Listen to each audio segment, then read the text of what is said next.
Baik, untuk pokok bahasan kita kali ini yaitu pertama pengertian tunanetra, yang kedua klasifikasi tunanetra, yang ketiga penyebab dan pencegahan tunanetra, yang keempat dampak ketunanetraan terhadap kehidupan individu, dan yang terakhir pendidikan siswa tunanetra di sekolah umum pada setting inklusif.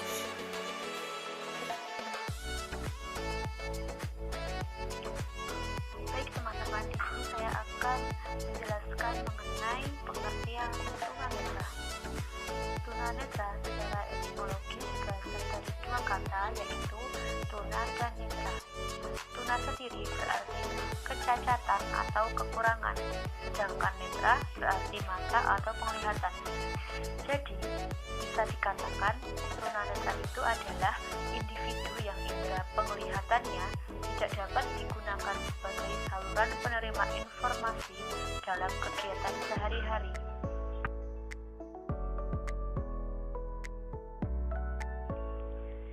Kemudian selanjutnya yaitu klasifikasi tunanetra. Klasifikasi tunanetra ini dibagi menjadi 3. Yang pertama yaitu klasifikasi tunanetra dilihat dari kemampuan matanya.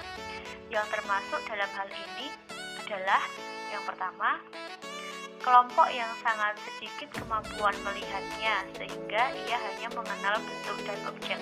Yang kedua, kelompok yang hanya dapat menghitung jari dari berbagai jarak. Yang ketiga, kelompok yang tidak dapat melihat tangan yang digerakkan. Yang keempat, kelompok yang hanya mempunyai riga projection atau dapat melihat terang serta gelap dan dapat menunjuk sumber cahaya. Kemudian, klasifikasi yang kedua yaitu klasifikasi tunanetra berdasarkan saat terjadinya ketunanetraan. Yang pertama, tunanetra sebelum dan sejak lahir.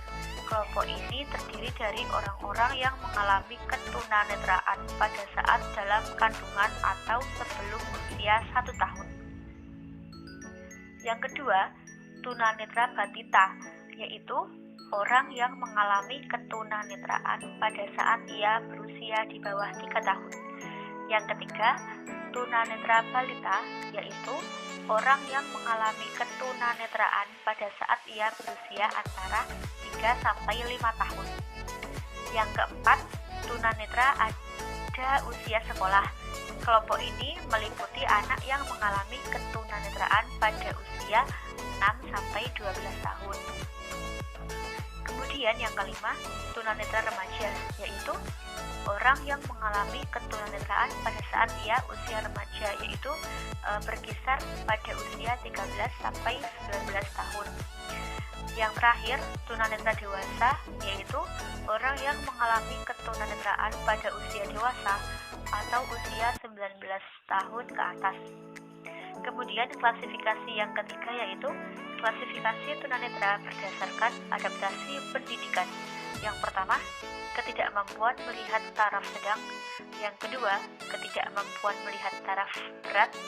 Yang ketiga, ketidakmampuan melihat taraf sangat berat. Untuk materi kita yang selanjutnya yaitu penyebab dan pencegahan tunanetra. Nah, untuk penyebab terjadinya tunanetra itu ada 2. Yang pertama, prenatal atau sebelum kelahiran. Faktor yang pertama karena keturunan. Ketunanetraan yang disebabkan oleh faktor keturunan ini terjadi dari hasil perkawinan bersaudara sesama tunanetra atau mempunyai orang tua yang tunanetra. Faktor yang kedua yaitu pertumbuhan anak dalam kandungan. Jadi, ketunanetraan yang disebabkan karena proses pertumbuhan dalam kandungan itu dapat disebabkan oleh gangguan waktu ibu hamil, penyakit menaun seperti TBC, infeksi, ataupun yang lainnya. Untuk yang kedua, postnatal atau setelah kelahiran. Jadi, bisa disebabkan karena beberapa faktor, di antaranya yang pertama, kerusakan pada mata atau saraf mata pada waktu persalinan, akibat benturan alat-alat atau benda keras. Yang kedua, pada waktu persalinan, ibu mengalami penyakit gonore. Yang ketiga, mengalami penyakit mata yang menyebabkan ketunanetraan, misalnya katarak dan yang lain sebagainya. Selanjutnya, kerusakan mata yang disebabkan terjadinya kecelakaan seperti masuknya benda keras atau tajam. Faktor yang kelima, seroftalmia. Nah, untuk pencegahan seroftalmia ini sebaiknya dimulai dengan menilai situasi setempat yang ada melalui program distribusi massal vitamin A. Yang keenam ada oftalmia neonatorum.